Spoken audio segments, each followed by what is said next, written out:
नमस्कार, मी मनाली आणि आपल्यासाठी घेऊन आली आहे करिअर मंत्र हा आमचा स्पेशल शो। कारण 10वीची परीक्षा झाली, 10वीचे रिझल्ट देखील लागले आणि 10वी नंतर काय करायचा हा प्रश्न खरं तर पालकांना असतो, तसाच विद्यार्थ्यांना देखील असतो आणि त्यासाठीच या करिअरची निवड करण्यासाठी आपल्यासोबत आहेत करिअर काउन्सिलर आनंद मापुसकर।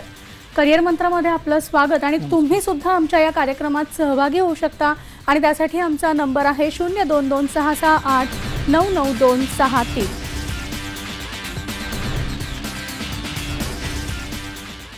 त्यामुळे आता तुमच्या सगळ्या प्रश्नांची उत्तरं जी आहेत ते करिअर काउन्सिलर आनंद मापुसकर यांच्याकडनं आपण जाणून घेणार आहोत।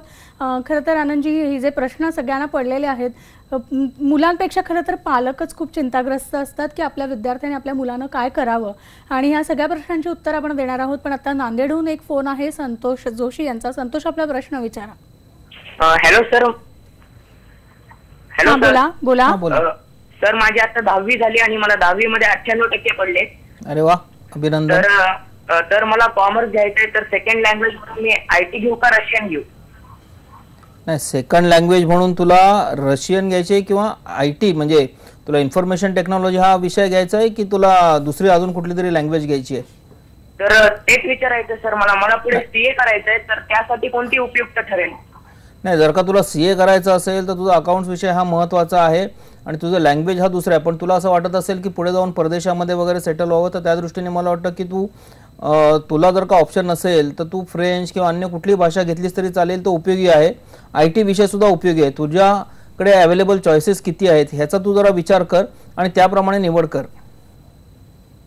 आणखी एक फोन आपल्याकडे आहे, तो म्हणजे मंदार जोशी नांदेडहून प्रश्न विचारणार आहेत। मंदार, आपला प्रश्न विचारा।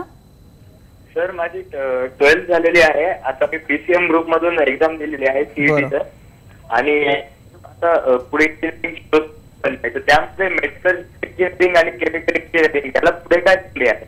कुठलं केमिकल इंजिनिअरिंग आणि मेटलर्जिकल इंजिनिअरिंग? Metallurgical, okay. जर का केमिकल इंजिनिअरिंगचं आपण बघितलं तर आपल्याकडे केमिकल इंजिनिअरिंगचं ॲप्लिकेशन जे आहेत ते भरपूर आहेत। म्हणजे उदाहरणार्थ आपण जर का विचार केला तर पेट्रोकेमिकल्स आहेत, पॉलिमर आहे, प्लास्टिक आहे, इथपासून ते अगदी तुम्हाला औषध निर्माणशास्त्र ह्या सगळ्या विषयांमधून सुद्धा तुम्हाला केमिस्ट्री आणि केमिकल इंजिनिअरिंगचा अभ्यास जो आहे हा करता येऊ शकतो आणि केमिकल इंजिनिअरिंगच्या सब ब्रांचेस भरपूर आहेत, त्यामुळे त्या सगळ्यांमधून तुम्हाला करता येईल।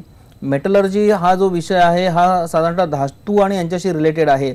म्हणजे मेटलची स्ट्रेंथ वाढवणं यासाठी आपण 2 धातूंचं मिश्रण करतो आणि त्यामुळे जर का आपल्याला फाउंड्री रिलेटेड काही करिअर्समध्ये जर का इंटरेस्ट असेल तर मला वाटतं की मेटलर्जी हा जो आहे हा तुम्हाला तशा अर्थाने उपयोगाचा अभ्यासक्रम जो आहे, म्हणजे तुम्हाला पोलाद उद्योग जे आहे, स्टील जे उद्योग आहेत त्याच्यामध्ये जायचं असेल तरी सुद्धा तुम्हाला मेटलर्जी हा अभ्यासक्रम जो आहे हा उपयुक्त आहे। महाराष्ट्रामध्ये फक्त मला वाटतं नागपूर आणि पुणे या 2च ठिकाणी मेटलर्जीचे अभ्यासक्रम जे आहेत ते उपलब्ध आहेत।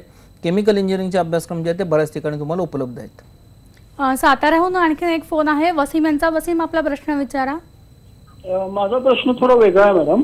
हा, तो असा आहे की ते बोटांच्या ठशावर ब्रेन अनालिसिस करून करिअर डिसाईड करता येतं, तर तसं पॉसिबल आहे का? ते होऊ शकतं का त्याचं?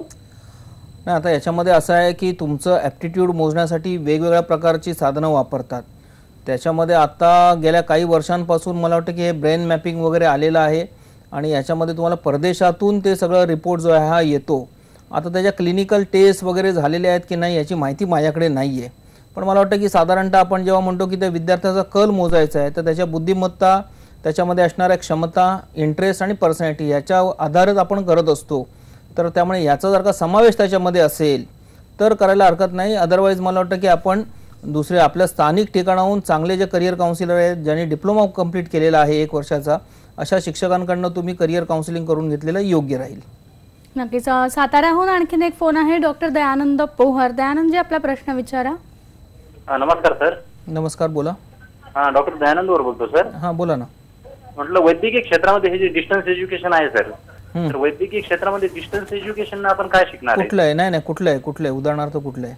उदाहरणार्थ समजा एमबीबीएस नंतर डीजीओ कोर्स आहे, डॉन युनिव्हर्सिटीचे, इग्नोची युनिव्हर्सिटी आहे त्याच्यामध्ये, तर तर याच्यामध्ये वैद्यकीय क्षेत्राचं प्रॅक्टिकल नॉलेज आहे ना सर, आणि बरोबर आहे. डिस्टन्स एज्युकेशन मध्ये मला नाही वाटत काही खूप काही नाही, मुळात आपण एक बघितलं पाहिजे की डिस्टन्स एज्युकेशन नुसतं असून चालत नाही, म्हणजे त्या विद्यापीठाने डिग्री देऊन चालत नाही. म्हणून जेव्हा आपल्याला ते एखादी विद्यापीठ असं म्हणत असेल की आम्ही असा वैद्यकीय क्षेत्रातला हा डिस्टन्स एज्युकेशनचा अभ्यासक्रम चालवतो, आपल्या सगळ्यांना माहिती असेल की जर का आपल्याला MBBS किंवा आपल्याला जर का पोस्ट ग्रॅज्युएशनमध्ये मेडिकलचं काही शिक्षण घ्यायचं असेल तर आपल्याला त्याची अधिकृत मान्यता जी आहे ती मेडिकल काउन्सिल ऑफ इंडियाने दिलेली असली पाहिजे. डेंटलचे असतील तर डेंटल काउन्सिल ऑफ इंडियाने दिले पाहिजेत. त्याचप्रमाणे जर का आयुर्वेद असेल तर आयुर्वेदचे सुद्धा सेंट्रल काउन्सिल आहे, त्यांनी जर का मान्यता दिलेली असेल तरच त्या अभ्यासक्रमाला मान्यता आहे. त्यामुळे विद्यापीठाशी संलग्न असणारा हा अभ्यासक्रम जो आहे त्याच्याबरोबरीने आपण बघितलं पाहिजे की वैद्यकीय क्षेत्रामधल्या अपेक्स बॉडीज ज्या आहेत, medical council of India, dental council of India यांनी मान्यता दिली आहे का? जर का यांनी मान्यता दिलेली नसेल आणि तुम्हाला पदवी जरी मिळाली मेडिकलची तरी तुम्ही भारतात व्यवसाय करू शकणार नाही. आणि त्यामुळे मला वाटतं की ह्या अपेक्स बॉडीज आहेत त्यांचं तुम्हाला मान्यता असणं हे अतिशय आवश्यक आहे. ते चेक करून घ्या.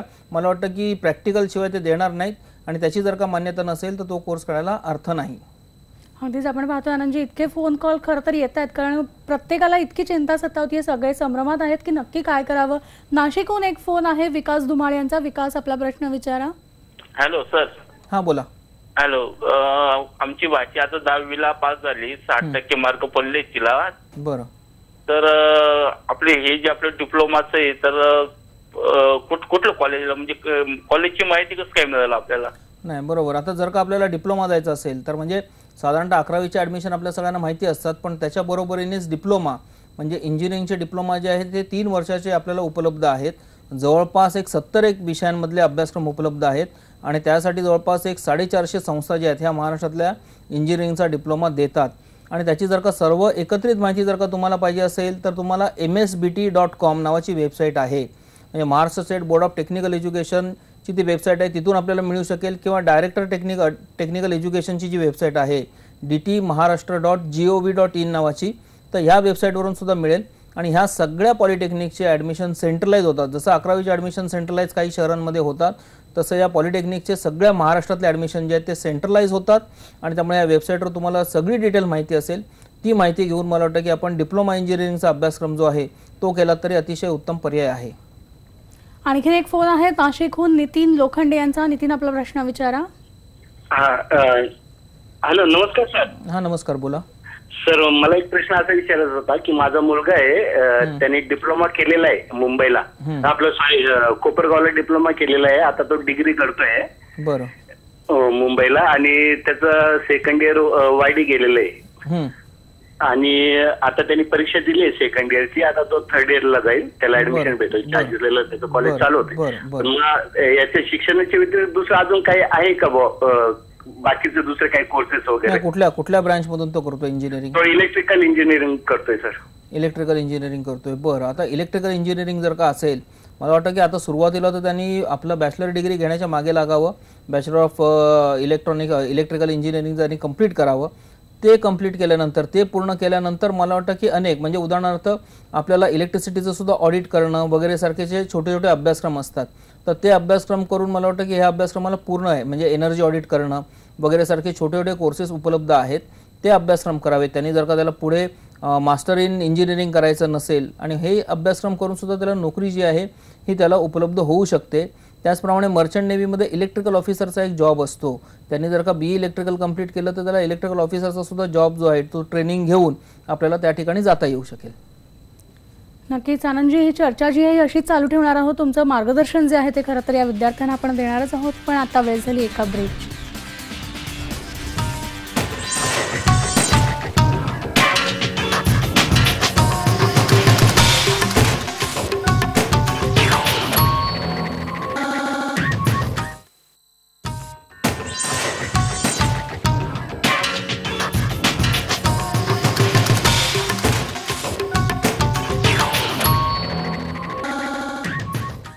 आपण पाहताय करिअर मंत्र. 10वी नंतर आपण काय करावं या प्रश्नांची उत्तर आपल्याला देत आहेत करिअर काउन्सिलर आनंद मापुसकर.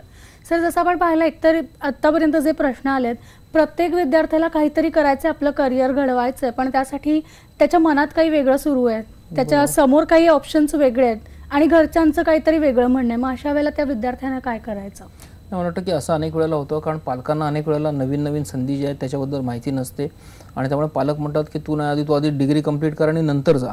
पण दुर्दैवाने असं होतं की काही अभ्यासक्रम जे आहेत ते 10वी नंतरच आहेत, काही अभ्यासक्रम जे आहेत ते 12वी नंतरच आहेत आणि ग्रॅज्युएशन नंतर अभ्यासक्रम नाही आहेत त्याच्यामधले. आणि त्यामुळे त्या विद्यार्थ्यांनी खरं तर काउन्सिलरची मदत घ्यावी किंवा पालकांना सुद्धा असं माझं सांगणं आहे की पालकांनी सुद्धा जे विद्यार्थी सांगतायत त्याच्याबद्दलची माहिती घ्यावी, चांगल्या काउन्सिलर्सकडे जावं, तिथून माहिती घ्यावी, काही चांगल्या महाविद्यालयांमध्ये जावं, तिथूनही त्यांना माहिती मिळू शकते. आणि विद्यार्थ्याचा कल बघून जर का तो त्या अभ्यासक्रमासाठी योग्य असेल तर मला वाटतं की त्याला अभ्यासक्रमाला जाण्यासाठी परवानगी द्यावी. बहुसंख्य अभ्यासक्रमांमध्ये त्या अभ्यासक्रम कंप्लीट करताना तुम्हाला पदवी जी मिळतेच, म्हणजे पालकांना भीती असते की बाबा तू तो अभ्यासक्रम केलास तर तुला पदवी मिळेल की नाही, तर मला वाटतं की ती शंका त्यांची चुकीची आहे. कारण तो अभ्यासक्रम म्हणजे मास मीडियाचा अभ्यासक्रम केला तर BMM मुंबई विद्यापीठात आहेच, म्हणजे ती डिग्री आहेच. म्हणजे तुम्हाला UPSC MPSC कुठल्याही परीक्षा द्यायची असतील तरी BMMचे विद्यार्थी देऊ शकतात, त्यासाठी BA BComच करण्याची गरज नाही. बरोबर. ही चर्चा आपण चालू ठेवतोय. आपल्याकडे नाशिकहून एक फोन आहे रोहित चव्हाण यांचा. रोहित, आपला प्रश्न विचारा. Hello sir. हा बोला. सर मी 12वी नंतर एअरक्राफ्ट मेंटेनन्स इंजिनिअरिंग करायचं ठरवलेलं आहे, तर त्यात जॉब भेटतो का? जॉब भेटतो का? आता असं आहे की तुम्हाला नोकरी मिळणार की नाही, म्हणजे तुम्ही जर का एखाद्या अभ्यासक्रमाला मग तुम्ही BCS करा किंवा तुम्ही BE कॉम्प्युटर सायन्स करा, BE IT करा, कंपन्या जेव्हा येतात रिक्रुटमेंटसाठी तेव्हा ते म्हणतात की तुम्ही परीक्षेत मार्क मिळवलेत वगैरे सगळं चांगलं आहे, पण आता तुम्ही आमची परीक्षा द्या. आणि मग कंपन्या स्वतःची टेक्निकल टेस्ट, स्वतःची त्यानंतर HRचे तुमचे इंटरव्ह्यू हे सगळे होतात आणि त्या परफॉर्मन्सच्या आधारावर तुम्हाला नोकरी द्यायची की नाही, तुम्हाला किती पगार द्यायचा हे सगळं त्याच्यावर ठरतं. त्यामुळे त्या इंटरव्ह्यूमध्ये किंवा त्या टेस्टमध्ये तुम्ही कसा परफॉर्म करता याच्यावर तुमचे पैसे जे ते अवलंबून आहेत. आणि त्यामुळे शिक्षण घेत असताना आपण व्यवस्थितपणे शिक्षण घेणं हे आवश्यक आहे. ते जर का घेतलं तर नोकरी मिळण्याची चिंता करण्याची गरज नाही. अहमदनगरहून एक फोन आहे रमेश दातीर यांचा. रमेश, आपला प्रश्न विचारा. हॅलो. हा बोला. मी रमेश दातीर बोलतोय अहमदनगरहून. हा बोला ना. माझ्या मामाच्या मुलीला 80% पडले आहे सेमी इंग्लिशला, तर तिनं करिअरसाठी कोणत्या याची निवड करावी? नाही, मला वाटतं की शासनाने यावर्षी जी कल चाचणी घेतलेली होती त्या कल चाचणीचा सुद्धा निकाल असेल ना, म्हणजे 10वीच्या निकालाबरोबरच त्या कल चाचणीचा सुद्धा निकाल विद्यार्थ्यांना दिलेला होता. तर त्या कल चाचणीमध्ये काय सांगितलं होतं त्याचा जरा आधार घेतला आपण तर बरं होईल. केवळ मार्कांच्या आधारावर आपण इकडे जा आणि तिकडे जा असं सांगणं योग्य राहणार नाही. अगदी. आणि याचमुळे खरं तर अनेक विद्यार्थी जे आहेत ते भरकटले जातात, नेमकं काय करायचं त्यांना कळत नाही. ही चर्चा आपण अशी सुरू ठेवणार आहोत, पण आत्ता करिअर मंत्रमध्ये पुन्हा एकदा वेळ झाली एका ब्रेक.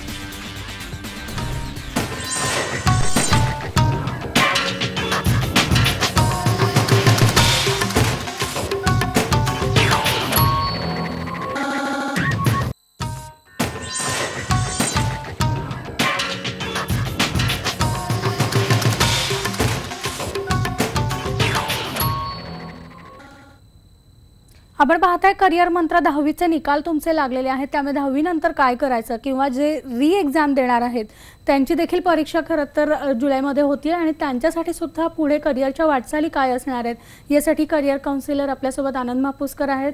आनंदजी, आपण खरं तर चर्चा करतोय करिअर मंत्राविषयीच. आपल्यासोबत पुण्याहून एक संजय चव्हाण यांचा फोन आहे. संजय, आपला प्रश्न विचारा. हॅलो. हा बोला. हा, आता डिप्लोमा सेकंड इयरला आहे इलेक्ट्रॉनिक्स अँड टेलिकम्युनिकेशन मध्ये, तर जॉब पेक्षा व्यवसायामध्ये इंटरेस्ट आहे जास्त. कशामध्ये? कोणत्या संधी त्याला आहेत म्हणजे अवेलेबल करू शकतो? त्याला नोकरी करायची आहे, डिप्लोमा केल्यानंतर नोकरी करायची आहे. नोकरीमध्ये त्याला इंटरेस्ट कमी आहे, व्यवसायामध्ये जास्त त्याला. बरं, ठीक आहे. आता इलेक्ट्रॉनिक्स अँड टेलिकम्युनिकेशन जर का यांनी घेतलेलं असेल तर त्याच्यामध्ये भरपूर प्रकारच्या संधी ज्या आहेत या भरपूर प्रकारच्या संधी तुम्हाला उपलब्ध आहेत. म्हणजे त्याच्यानंतर छोटे छोटे कोर्सेस केले, म्हणजे टेलिकॉम प्रो नावाचा एक छोटासा कोर्स आहे तो केला तर आपल्याला टेलिकम्युनिकेशन या विषयाशी जाता येईल. त्याचबरोबरीने मोबाईल आणि मोबाईल रिपेअरिंग हा विषय एक आहे. त्याच्यानंतर एम्बेडेड टेक्नॉलॉजीचा एक विषय आहे की जो तुम्ही एम्बेडेड टेक्नॉलॉजीचा विषय केलात तरीसुद्धा तुम्हाला चांगल्या प्रकारच्या संधी ज्या आहेत ह्या व्यवसायातल्या उपलब्ध होतात. आणि त्यामुळे मला वाटतं की त्यांनी या प्रकारच्या कोर्सेस जे आहेत, छोटे छोटे कोर्सेस आहेत, हे छोटे छोटे कोर्सेस डिप्लोमानंतर पूर्ण करावेत. एखाद्या ठिकाणी सुरुवातीला अनुभव म्हणून एक नोकरी करावी सुरुवातीच्या काळामध्ये आणि त्याच्यानंतर स्वतःचा व्यवसाय जो आहे हा त्यांनी सुरू केला तर अतिशय उत्तम राहील. पुण्याहून ऋषिकेश दापकेकर यांचा फोन आहे. ऋषिकेश, आपला प्रश्न विचारा. Hello madam. हा बोला. माझी 10वी झालेली आहे, मला 10वी मध्ये 81% पडलेले आहेत. हा बोला. हा बोला. हा सर, हा बोला बोला. हा कळलं. सर मला 81% पडलेले आहेत. तर मला कम्प्युटरच्या फील्ड आहेत का चांगल्या 10वी 11वी 12वीला?